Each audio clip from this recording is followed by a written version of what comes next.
A positive turn for canola has Saskatchewan producers breathing easier. A White City residential development faces council debate. And more than a dozen Sask Energy employees face suspension after an alleged fuel theft. Live from our studios in Regina, this is CTV News. Good evening. Lee is away tonight. Now, while most producers aren't totally comfortable in the market just yet, a sign of upward progress. China securing a massive shipment of Canadian-grown canola, one giving Saskatchewan farmers some relief after a long year of trade uncertainty. Sierra D'Souza Butts has the details. Rapeseed and canola. John Kodalak, who has been seeding canola on his family farm in Balcarres for decades, says there are always challenges to overcome when it comes to growing a high-yield crop. But Chinese tariffs were a source of major stress, especially combined with rising costs elsewhere. When it's that kind of uncertainty, it does put stress on, and you're trying to figure out how to pay the bills and get everything done. And, you know, the price of fertilizer, chemical has all continued to increase. Now, less than 2 weeks after an agreement between the Chinese and Canadian governments, the tariffs are down to the point producers like Kodalak have a bit of breathing room. From what I've seen, the basis is almost dropped in half. And once you get to that level, it's in the area of making money again. We're seeing, I think, about 600,000 tons that are on their way to China. So that is exactly what we needed for to retain some profitability in this year's crop year, but also to provide some certainty for our seeding intentions in next year. A professor of agriculture and resource economics from the UFS says the reason for the purchase was based on China running out of canola supply from other markets since imposing the tariff on Canadian agricultural products in March 2025. Their only other really viable option was Australia, and they'd put a ban on importing canola from Australia due to blackleg in Australia. So they had to lift that ban, but I think they were running out, you know, their domestic supplies were dwindling, and they were obviously putting some pressure on the Chinese government to come up with an agreement with Canada. Although canola is taking a positive turn in the market right now, Kodalak says there's more work that needs to be done to keep it that way. Should get guys a little more happy to grow canola next summer. I mean, we could get hit again with tariffs. You never know, but it's part of the life of farming nowadays. Sierra D'Souza Butts, CTV News, Regina. The federal government has denied an application by Saskatchewan and Alberta to reintroduce strychnine on an emergency pest control basis this year. Now, the two provinces making the request to help with population control of the Richardson ground squirrel, often referred to as gophers in Saskatchewan. Today, the province saying Health Canada's Pest Management Regulatory Agency denied their request and are asking for reconsideration as producers deal with a high population. Strychnine was outlawed by the province in 2023 after a 2-year phase-out followed by a federal ban the following year. A major copper mining project in northeastern Saskatchewan has a new owner. El Dorado Gold acquiring foreign mining for a reported price tag of $3.8 billion. The company is in the process of developing the Macklin-Vea Bay mine southwest of Creighton. Listed as one of the Prime Minister's major projects for the country last fall, Saskatchewan's premier says the deal makes this project even stronger. The deal does need a vote from foreign shareholders and is subject to regulatory approval and other closing conditions. White City Town Council are scheduled to debate the construction of 200 rental units in the area tonight. Now, if built, the subdivision featuring row and stacked units, duplexes, triplexes, and 4-story apartments. A public hearing for residents was held January 5th with over 30 residents rejecting the idea and another 100 more giving written submissions against it. The current proposal doesn't fit current zoning bylaws and would require amendments before moving forward. More than a dozen Sask Energy employees are now suspended indefinitely over allegations of fuel theft. And as Wayne Mantika tells us, the Crown continues to investigate and determine exactly how much was taken. Sask Energy is alleging fuel theft from its construction department, but it did not say from which locations or the total amount that may be involved. That remains under investigation. The Crown Corporation has suspended 13 employees indefinitely. It has hired an independent investigator and has notified police. Sask Energy alleges that the losses took place between February of 2024 and the summer of 2025. If losses are confirmed, Sask Energy intends to recover the full amount. Sask Power has also provided an update about unauthorized charges to fuel and procurement charges, which were previously reported. It found that an employee improperly charged $7,173 to a corporate fuel card. 2 other employees improperly charged $3,184 and $1,114 to procurement cards. Nearly all the money has been paid back. 1 employee has been dismissed. Nothing has been said about the employment status of the other 2. In a written statement, Sask Power said several measures have been taken to prevent procurement and fuel card misuse, including communication to staff about policies, closer procurement tracking by management, and annual sample audits of employee procurement card charges. Sask Energy's investigation is ongoing. It says any corrective measures recommended at the completion of the investigation will be implemented. Wayne Mantica, CTV News, Regina.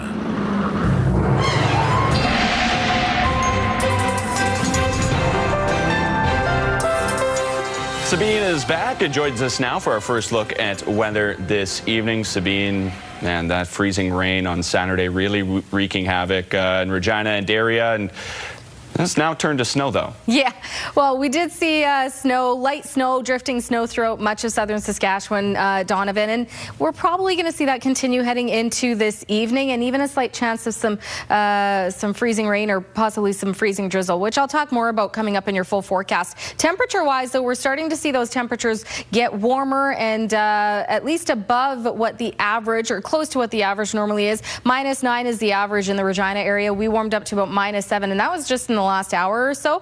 Heading into this evening, we'll probably stay within that range, and then we'll continue to see warmer temperatures trending for the rest of the week, including above 0 temperatures. Now, in terms of what's to come active weather-wise, mostly cloudy conditions for now, and we could see some more scattered flurries making its way through the province as well. But let's take a look at your current temperatures right now. Maple Creek is currently at +8. And that's the trend we're going to continue to see for the rest of the week. But I'll have details in your forecast. Donovan? All right, thanks, Sabine. Saskatchewan's Iranian Canadian community continue protests at the Legislative Building, calling for the country's support to help people in Iran. Make Iran great again! Make Iran great again! Now, around 50 protesters gathering Sunday in solidarity with those in their home country. They say Iran is experiencing a major wave of anti-government protests beginning in late December due to frustration with the regime. Protesters are asking the Canadian government for support. At least they expect us to be their voice. So we are here to showing that there is a solidarity with them, and we expect Canada to be our voice. We are asking the countries like USA or Canada, just be the voice of Iranian people and support them. And we want the military act. We want the military act to help Iranian people. There are about 1,000 Iranians living in Regina, according to participants. The Mackenzie Art Gallery is celebrating African Heritage Month. African Canadian history dates back to the late 1800s and early 1900s in the prairies. Many of those settlers moved from Oklahoma seeking better opportunities as segregation increased in the United States at the time. For Saskatchewan residents born of African descent, Saturday is an important day. In the 1800s, there were many people that came up after the gold rush. A lot of people didn't know that there was a black settlement up near Maidstone. They came in 1910, and my great-grandmother was among those people that came there. And my own family came in 1906 right here to Regina. And I think my father was one of the first persons of African descent to be born here in 1907. Now, some notable figures highlighted, like Dr. Shadd, who worked in the medical field in the late 1890s, George Smith, who served in World War I, and William Earl Lafayette, who served in World War II. Landmarks such as the Shiloh Baptiste in Maidstone, which was built by the first 12 families, were also honored. Local organizations are coming together to supply Regina's unhoused community with winter essentials. 7 organizations making 120 winter packages on Saturday. Items include socks, toques, gloves, and hygiene products, and each package also included a meal. And I asked him how did he end up in that spot, and he told me he was a truck driver. He was a truck driver and he got into a car accident, he lost his truck, he went into a huge debt, and in one day his life flipped upside down. And this reminds me and all of us here that we are all one unfortunate event from having our lives flipped upside down. Alris has now participated in this initiative for 5 years. The next scheduled event is February 8th in Saskatoon. Well, one Saskatchewan community is receiving major recognition. Now, despite it being a lowly bedroom community, Warman is making some big gains on a national level. Carla Shinkaruk explains. 1927, we already had a plan. It's a great week at the mayor's office in Warman with the Globe and Mail's ranking of the most livable cities being released. It's wonderful news, and see us move up 115 spots was incredible, and getting the phone call about, what are some of the things that have been happening, and we have a wonderful city. We knew that. Warman broke the top 20 spot in that ranking, one of the biggest jumps anywhere in Canada. North Vancouver tops the list as Canada's most livable city. Regina came in 7th, but dropped from last year, as did Saskatoon, which is at 15. Warman, meanwhile, is climbing fast, sitting at 19.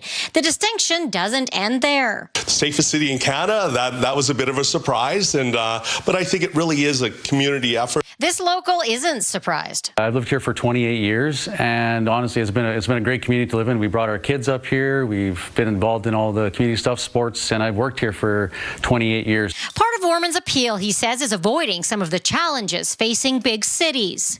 Maybe just the city's getting busier these last few years, and so that's pushed people outside of Saskatoon coming to Warman. The community doesn't have some of the other challenges around homelessness that larger cities are dealing with, something the mayor says they're keeping an eye on. The list takes into account things like the economy, housing, healthcare, education, amenities, transportation, and climate. The mayor also says with amenities like the recreation complex, schools, and parks, they attract young families. The average age here is 35, but they're also seeing another trend. Now the grandparents are following. Since their kids are here, they've followed through. So when they've sold farms or moved towards more of an urban place. So to give you an idea of just how popular this city has become, the population here in 2003 was just 3,500 people. Now the population is 14,700. Carla Shinkaruk, CTV News, Warman. A University of Saskatchewan student is using TikTok to highlight social anxiety and be a source of education for those who need it. And his message is now reaching far beyond the campus. Stacey Hyde has the story. Sure, people might look at you and judge for like 2 seconds, but for the most part, they've got a million other things that they got to worry about on a day-to-day basis, and you simply are not one of them. It's a reminder from Auckland, Nikolaiu. Don't let fear of judgment hold you back. The 4th-year business student uses TikTok to share that message and encourage people to face social anxiety. So do what you want to do. After a year of consistent posting, he says creating the videos has helped him face his own fears. The first time I ever filmed in public, heart rate was up, sweating, nervous, scared, all those things. But at the end of the day, I think making content has allowed me to push myself in unique ways. One of those unique ways, lying on the ground in a public place as dozens of people walk by. Nikolaiu says he got the idea from a book called The 4-Hour Workweek. When I first read it, I also thought it was crazy. But with enough practice and enough effort, you adjust to these environments. One of his videos has since garnered 22.5 million views, with people from around the world reaching out for advice on managing social anxiety. All of the feedback has been pretty well positive, which has been very nice to see a lot of people struggling with those same things. Nikolaiu says taking drama classes has also helped him step out of his comfort zone. His former drama professor says he's seen that growth firsthand and calls the videos shows an unexpected but effective use of social media. I'm deeply suspicious of social media. I think it's actually contributing to a lot of the social anxiety that people experience. So it's nice to see it used to help challenge that. And I think that's a very clever aspect of what is happening here. Nicolaou says social anxiety may never fully go away, but he believes it can be easier to manage over time. It's consistent baby steps along the way that matter. Stacey Hine, CTV News, Saskatoon. One Regina retirement home is proving age is just a number, competing in their 17th annual All Seniors Games.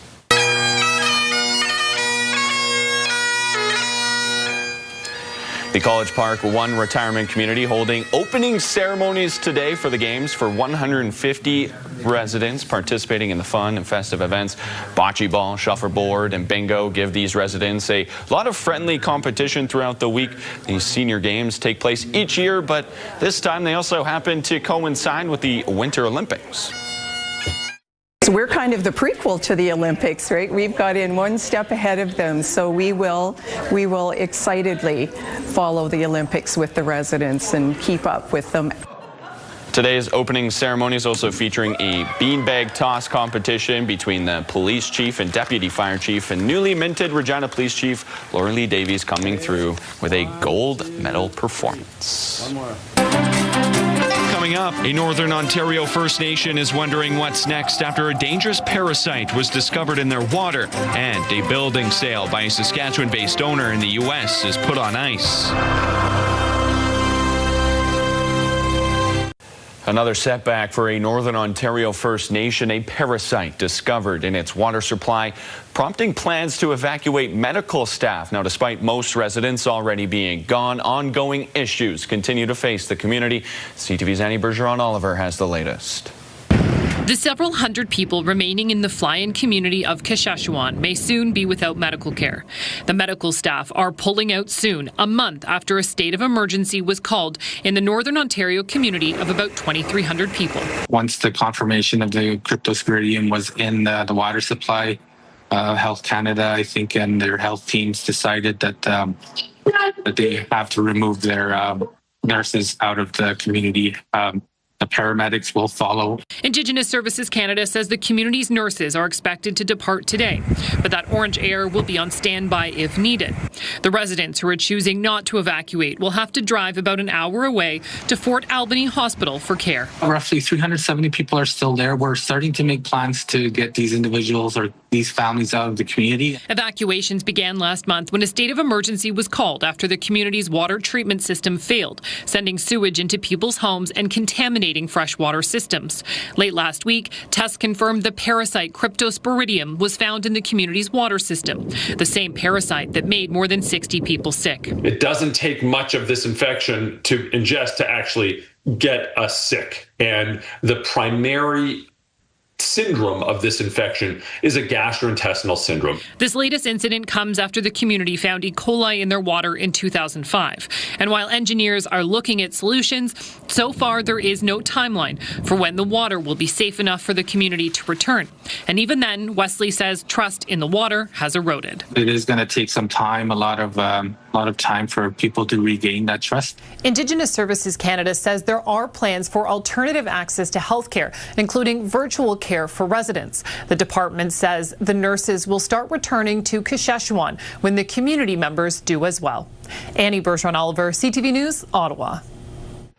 South Korea is pulling out all stops in an attempt to win a bid to build Canada's next generation of submarines. CTV News learning plans are in the works to sail one across the Pacific to Canada this spring. Judy Trin has more. A deep dive into what could be the biggest defense procurement in Canada's history, the purchase of up to 12 submarines. Because this has now evolved into a government-to-government situation. It's a big procurement. This is going to be a relationship with the winner for years, decades to come. To persuade, the South Korean Navy plans to sail the KSS-3 submarine across the Pacific and dock in British Columbia, a journey that will take 2 months. Your hands up here. Okay. CTV News also got to see Hanwha's pitch up close. We couldn't film because of security protocols, but the attack submarine holds about 50 sailors. It launches vertical missiles that target land and has torpedoes. But the deciding factor will rest on economic benefits. To win the contract, Hanwha is pledging to help hard-hit businesses, like investing $345 million in Algoma to buy its steel and help it build a plant to make beams. It's been tough as tariffs have been in place for a year and half of our business has gone away. While some companies are hurting, others are looking for ways to expand. Using robotic technology, Hanwha builds 45 ships annually on its assembly line. Speed, Ontario's shipyards want to emulate. I mean, what they do here is cutting edge. It's absolutely fantastic. If we can bring just a fraction of that to Canada, I think us as a country would be a lot further ahead in our shipbuilding endeavors. The deadline for Hanwha and TKMS to submit their bids is March 2nd. It's a deal that could be worth $100 billion spread over more than 3 decades. It's investment that Canada needs to protect itself from Donald Trump's trade war. Judy Trin, CTV News, Koje, South Korea. A company owned by Saskatchewan-born billionaire Jim Pattison says it will not be selling a Virginia warehouse to U.S. Department of Homeland Security, which planned to use the site as an immigration and customs enforcement facility. Now, Pattison Developments releasing a brief statement saying the transaction to sell its industrial building in Ashland, Virginia, will not be proceeding. It comes after the company said last week it was not aware of the ultimate owner when it accepted an offer from a U.S. government contractor, which turned out to be ICE. The company claims it only became aware of the intended use for the building sometime later.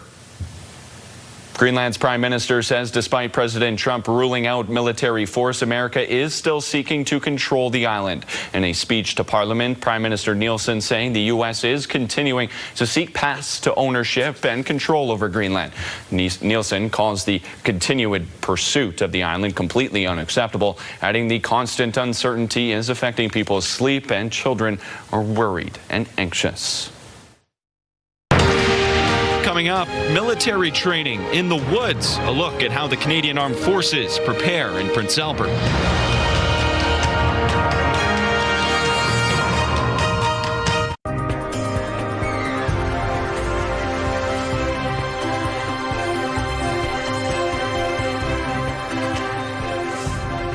All right, welcome back. Let's take a look at your forecast heading into this evening and what's to come for the rest of the week. I know we've heard all the talk about the groundhogs for Groundhog Day, but if we're talking about this week, we're already going to start to feel like the spring-like conditions arriving sooner than later. However, if we are being real, February also likes to throw in some winter-like conditions along the way. But in terms of what we've got coming up, that's what we're going to focus on. Currently sitting at -7. We saw a steady -7, -8 day throughout all of today in terms of temperatures. We didn't really see much anything colder than that or anything warmer than that. So this is kind of what we've been sitting at and looks like we'll continue heading into the evening. We do have a wind chill right now of about -14, and we'll actually start to see that warm up as well as we head into the overnight. Now, into the overnight, we could see a little bit of that precipitation. We did see some snow throughout parts of the province, especially in southern Saskatchewan earlier today, seeing some light flurries and drifting snow. We can expect to see more wind heading into the rest of this week as well, stronger wind gusts, I should say. But as we head into tonight and into tomorrow, this is basically what we're going to see. Covered in clouds. Cloud cover throughout most of the day. Heading into tonight and in the overnight, though, there is a slight chance we could see some more flurries into the overnight, especially for the Regina area, and even a possibility of some freezing drizzle. So the difference between freezing rain and freezing drizzle is the droplets are much smaller when it comes to freezing drizzle. leaving that really slick glaze, creating the black ice, whereas with freezing rain, it's more so just the ice that we see, the accumulation of the ice. So that's the difference. Slight chance we could see more of the slick conditions heading into the overnight, but heading into tomorrow, left with mostly cloudy conditions and the temperature expecting to continue to warm up, where we will start to see those temperatures getting into the above zero daytime highs for parts of southern Saskatchewan. Does not look like Regina will get there just yet, but we do have some of those temperatures along the way, and I'll show you more of that coming up in your 7-day forecast. But by the time we get into Wednesday morning, we're still expecting to see snow and freezing rain and possibly some rain in northern Saskatchewan. Some of that may come through parts of the Parkland, in particular Hudson Bay. But when it comes to snowfall, we're looking at trace amounts for snowfall accumulation. So we may see scattered flurries throughout the next couple of days. It is mostly northern Saskatchewan that's going to get the bulk of a lot of that snow. And you can see Stony Rapids, Uranium City climbing up to close to 15 centimeters of snow. The southeast, including Regina, will possibly see trace amounts up to about 1 centimeter over the next few days. Hudson Bay seeing a little bit more just because of that system that will be clipping through from the north. But taking a look at the temperatures, we saw earlier the average daytime high usually hovering about -9. We're starting to see much warmer temperatures for tomorrow. Lloydminster, Prince Albert, -2, cloudy conditions, -1 for Saskatoon, North Battleford, -2 and cloudy for Yorkton. The southwest climbing above zero. 7 degrees for Maple Creek tomorrow, 2 for Swift Current, 1 for Moose Jaw. The southeast also above zero, 1 degree for Weyburn, 2 for Assiniboia, 0 for Estevan.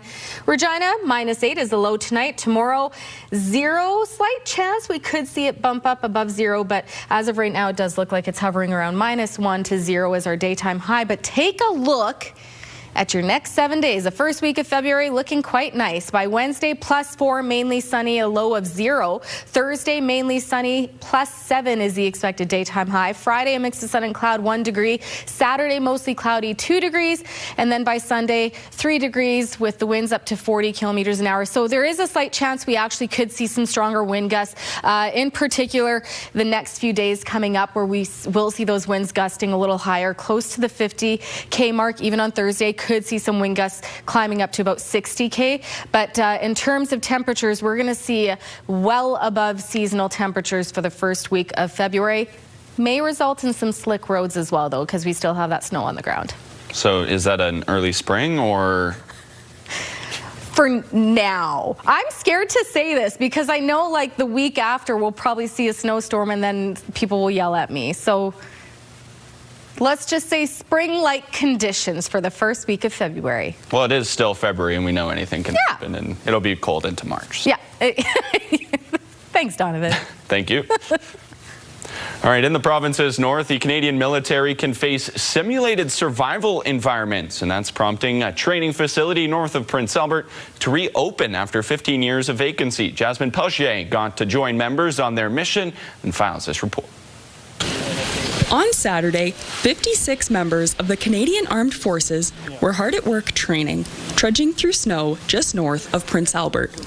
Major Ramsey Belisle says the wooded area is ideal for basic maneuver training. It's just all basic to be able to hone our skills so that we can augment the regular force or deploy or have the soldiers have the experience to deploy to Latvia. For the last 2 weekends, the Canadian Armed Forces has been conducting winter survival training for members of all ranks at the Prince Albert Range training area, although the property is no longer used as a range. In addition to the North Saskatchewan Regiment, members of the 38 Combat Engineer Regiment and 38 Service Battalion participated in a snowmobile course, chainsaw usage, and winter operations training. Captain Ryan Cresswell says the training prepares members to live outside in winter conditions. How to set up our 10-man Arctic tents and how to snowshoe, pull the toboggan, and we'll do some on improvised shelters. The training area closed in 2011 due to lack of maintenance, but the military has been working since 2019 to bring it back up to standard. B Company, we have a platoon of soldiers in Prince Albert with the North Saskatchewan Regiment. 10 minutes, we jump in the vehicles and we're out here. Belial says the recently reopened training space still has an issue with trespassing. A lot of the activities that we're going to be doing in here, trespassing, it's not safe. The area will be used for training year-round. Jasmine Pelche, CTV News, Prince Albert. Still ahead, AJ Ouellette is back in green and white as the Riders lose some and keep others ahead of the league's free agency.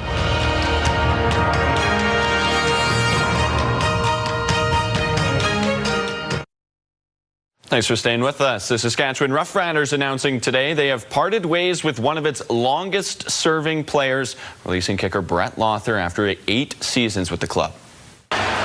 Lucky white hit in the end zone if Lawther misses.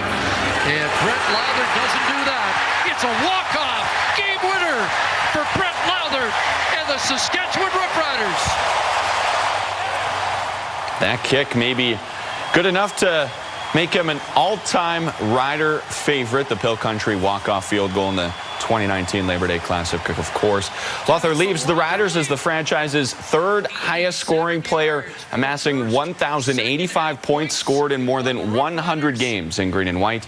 Oh, and now he is a Grey Cup champion as well. His impact with the team extending off the field as well, with important commitments to the Roughrider Foundation and Saskatchewan schools and the CFLPA, including being honored with the Tom Pate Memorial Award in 2023, which recognizes supreme sportsmanship and exemplary contributions to his team and community.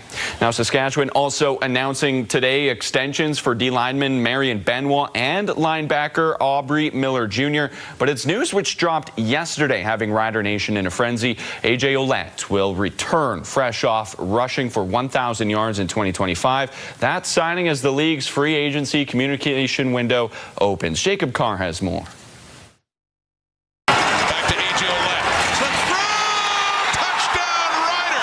Rider Nation can look forward to at least one more season of seeing the bruising running style of AJ Ouellette in green and white. The Ohio product says he hoped to remain with the team, and his relationship and desire to win back-to-back Grey Cups with quarterback Trevor Harris is one of the main reasons. Just the bond that me and Trevor have developed over the 2 years, and then him signing and just getting pumped that he gets to play another season of football and possibly 3 more. We'll see how he feels after this one. But yeah, it was a big reason. With the Riders heading into 2026 as the defending Grey Cup champs, not only is there a target on their back, but according to reports from TSN's Farhan Lalji and Dave Naylor, a handful of players have agreed to terms with other teams during the free agency communication window. That includes defensive lineman Malik Carney with the Edmonton Elks, linebacker CJ Rivas and AJ Allen head to the nation's capital to join the Red Blacks, while Western final hero Tommy Neal has signed with the rival Blue Bombers. But Ouellette knows players coming and going is part of a bittersweet business. The sweet's always good, right? After the Grey Cup, you know that's the last time that group is going to be together as a whole group, and you wish the best for everyone. Ouellette is no stranger to going into a season as the hunted, having won a Grey Cup with Toronto in 2022. He says it's key to mix confidence with work ethic. That'll be my leadership going into this season, is have that confidence, but back it with the work like you did the previous year, because you should be confident. We just won, right? So walk with your chest out, but put in the work. CFL teams have until noon on February 8th to speak to pending free agents, while no deals can become legally binding until February 10th. Jacob Carr, CTV News, Regina. Now, the Grey Cup's community tour unofficially kicking off beginning in Saskatoon on Saturday as the Roughriders Foundation Winter Classic took place. Hallie Mandrick has more on the game and the impact it has. The Saskatchewan Roughriders traded in their cleats for skates on Saturday, thanks to the return of the Winter Classic.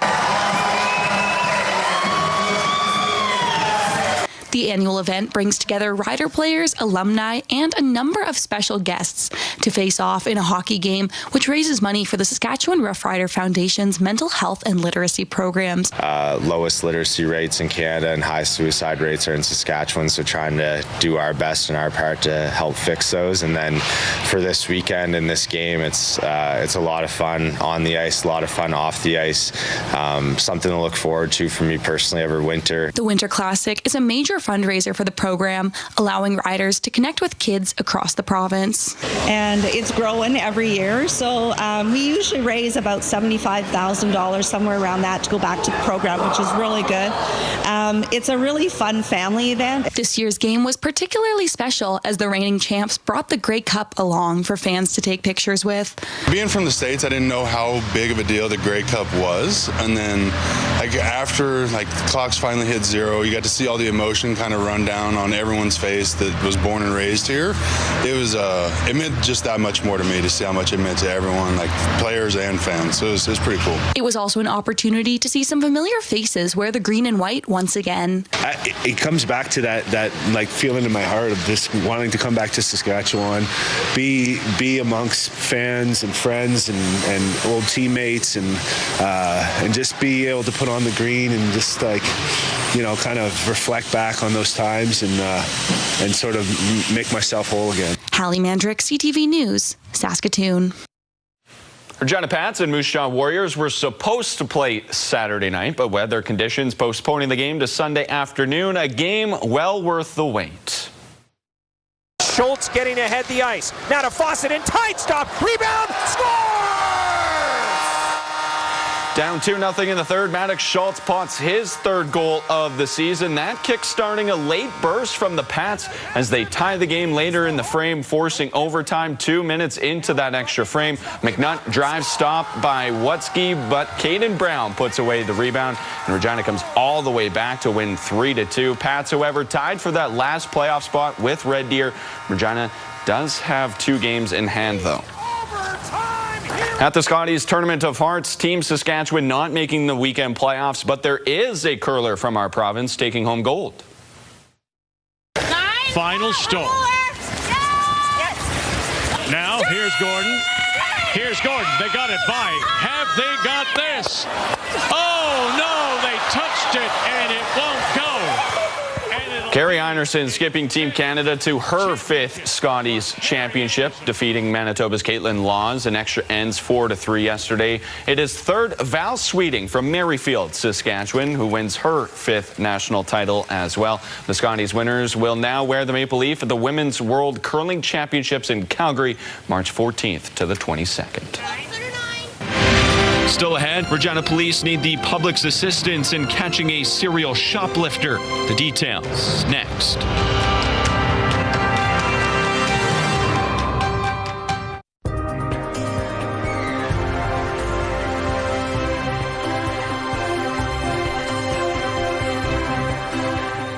All right, welcome back. We're going to take a look at your rural forecast. What's to come heading into tomorrow? We'll start to see those temperatures climbing above zero, but still looking at mostly cloudy conditions. You can see here the only area that we're looking at on the map that could see a little peak of sunshine is Watrous, -1, mostly cloudy there.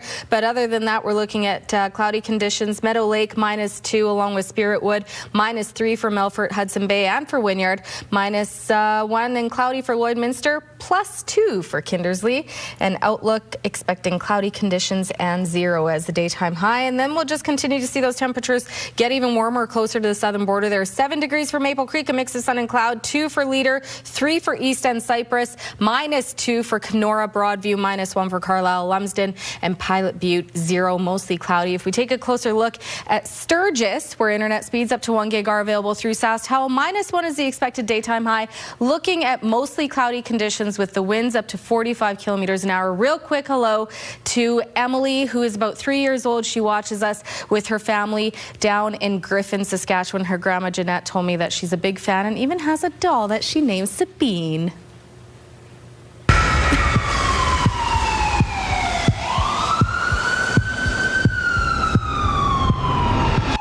Regina Crime Stoppers is asking for your help to catch a notorious shoplifter. Evangeline Panes is wanted for 12 counts of shoplifting in January alone and has been active all over the city, victimizing several retail stores. If you know where she is, contact Crime Stoppers. I'm Constable Dana Adams with the Regina Police Service. Did you know that Crime Stoppers will pay up to $2,000 cash reward for information on this or any other serious crime in Regina? Callers do not have to identify themselves. Calls are not traced or recorded. In Regina, Saskatchewan, and Canada, call Crime Stoppers at 1-800-222-TIPS. That's 1-800-222-8477. You can also access our website at www.reginacrimestoppers.ca. Remember, our community suffers when you remain silent. Please report crime.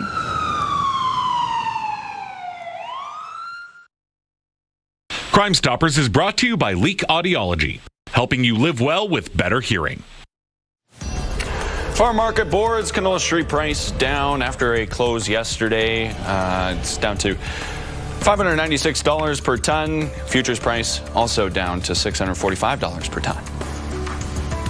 Amber Durham wheat staying the same at $278 per ton. Red Spring wheat also down after going down yesterday as well to $254. Feed barley after a big jump yesterday up to $232, staying the same as yesterday. Flax also the same as yesterday's close, $650 per ton. TSX also going up today to 32,183 points. Dow Jones up 515 points to 49,407. Dollar continues to see a downward trend to 73 cents against the U.S. greenback. Gold down about 25 cents. West Texas Intermediate crude also down about $3 to $62.14. Western Canadian Select crude down 27 cents to $50.36. And gas in the Queen City staying about the same. Lowest you can find it, though, if you look around, is $1.29.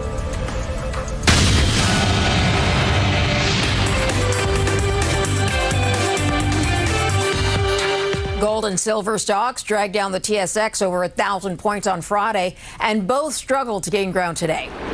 Spot gold dropped another 2% after a 12% drop-off on Friday. Spot silver dropped about 2% as well after plummeting over 30% on Friday. Investors had pushed both to record highs on concerns about the tariffs and turmoil with the U.S. building up its military presence in the Middle East. Eldorado Gold is buying foreign mining in a deal worth $3.8 billion. Eldorado is based in Vancouver, but has gold mines in Turkey, Brazil, and China. Foreign has copper, zinc, and gold assets in Manitoba and Saskatchewan. The agreement would give Eldorado shareholders 76% of the combined company and foreign shareholders 24%. The world's biggest entertainment company reported a strong quarter with record sales at its theme parks and solid revenue gains with movies like Zootopia 2 and the latest Avatar film. But the outlook mentioned concerns about attracting international visitors to its parks, and that sent Disney stock down today. Those are your business headlines. I'm Morella Fernandez.